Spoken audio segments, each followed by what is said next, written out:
Pia katika kuadhimisha katika mwezi huu wa leo hapa vile vile tunamuombea dua uchaguzi. Tunaelekea kwenye uchaguzi mkuu, tunaelekea kwenye uchaguzi mkuu.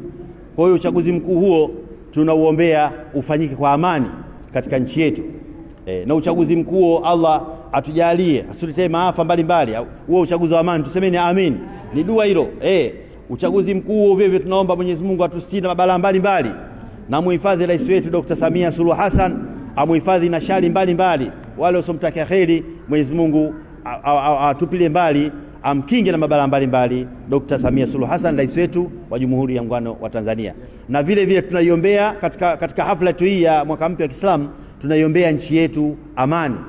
Amani, Mwenyezi Mungu aidumishe katika amani. Hafla hii kama tulivyosema ni hafla ndogo, hatukualika watu wa nje, ni wenyewe tumeifanyia ndani na watu madrasa, lakini vifuata sauti hivyo nasikia ni elimu ambao wanaisikia kwa watu wengine wako nje kupitia kipaza sauti hichi.